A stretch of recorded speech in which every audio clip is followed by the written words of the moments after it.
Hello, happy people. The last thing we're going to cover in statistics are confidence intervals.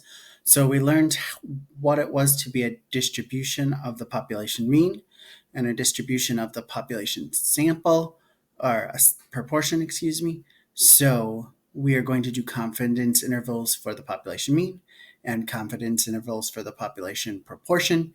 Today we are going to talk about what it means to be a confidence interval for the population mean.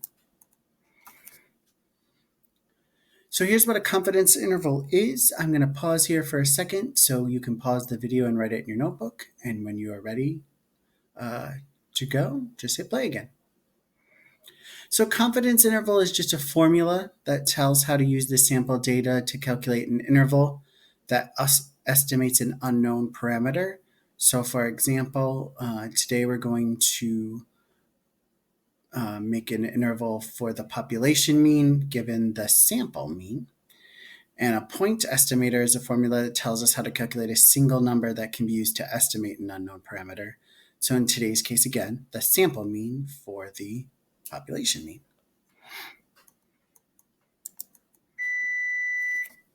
All right, so here's a little bit about the variables of how a confidence interval works and what we're going to do. So again, I'm going to pause here. I'm going to take my video away so you can read it. I'm going to pause so you can write this in your notebook. And when you are done, hit play again. So alpha is the amount of left when taking off our confidence interval. So if we're doing a 95% confidence interval, there'd be 5% left, meaning there'd be 0.25%. There'd be 0.025 left on each side, so 2.5% on each side. So that's where the alpha comes in. And our alpha divided by 2 is the amount of area left in each tail for the confidence interval. So that would be that 0.025 or the 2.5%. And our z-score for the alpha over 2 is the z-score for the area left in each tail of the distribution of the confidence interval. And we are only going to look at 90%, 95%, and 99% confidence intervals. So on the next slide, I give you what those common z of alpha over 2 is going to be so that you don't have to memorize those. This is just a visual of how a confidence interval works. So we would expect, if we were doing a 95% confidence interval, if we did 100 observations, we would expect that our mean would fall in this area 95% of the time. So here is our variables and how we're going to do our confidence interval. So again, I'm going to pause here. I'm going to turn the video back on so you can see me, and go ahead and write this in your notebook. And when you are done, hit play again. So again, today we're estimating the population mean at a percent confidence level. And so we're going to take 1 minus our alpha. So if we're doing a 99% confidence interval, our alpha is 1%, and our z alpha over 2 is 2.575. For a 95% interval, our alpha is 5%, and we're going to use 1.96. And for 90% interval, our alpha is 10%, so we get 1.645. So again, what this is really telling us is if we did 100 observations, took 100 samples, we would expect our mean to be within this range 99% of the time. If we did a 95% confidence interval, it would be within that range 95% of the time. And for a 90% confidence interval, it would be within that range 90% of the time. So that's why these numbers get smaller, because remember, we are going in, so our z-score is going to get smaller.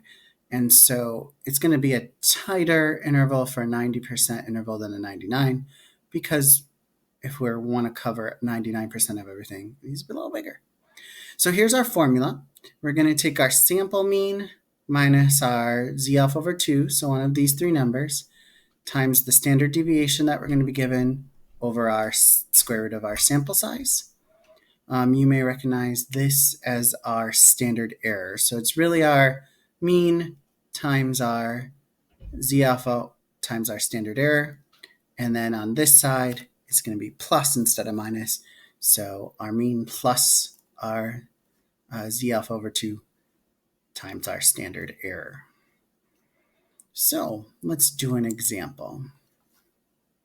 I'm going to pause for a second so you can write down this example, and then we'll go through how to get a confidence interval.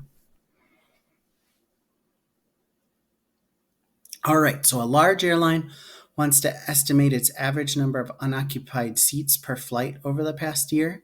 So they record 225 randomly selected flights. So that is going to be the number of our samples.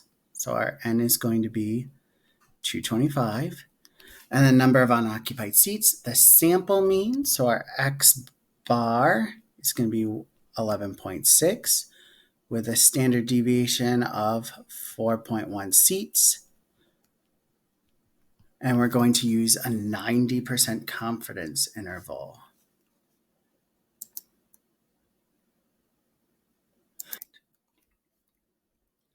So because we are using a 90% confidence interval, if we go back to that table on the left side, our z of alpha over 2 for a 90% confidence interval is going to be 1.645. So these are the numbers we're going to use to plug into our confidence interval. So remember, for a confidence interval, we're going to take our mean minus our z score, so 1.645, times our standard error. And remember, standard error is standard deviation over the square root of our sample size. That's going to be the low end. On the high end, we're going to do the same thing. We're just going to add instead of subtract. So take our mean plus our z-score times our standard error. Again, I'm going to turn off the video real quick so you can see what I'm doing. 225. So you can put these in the calculator right as you see them. So if you did that, you'd get 11.15. And on the high end, you get 12.05. So that would mean, since we took 225 samples, we would expect that 90% of them would have a mean in between 11.15 and 12.05. So this is our 90% confidence interval. Right? So that's a confidence interval with the mean. I hope you are all happy. I hope you're all healthy. And I hope you all have a great day.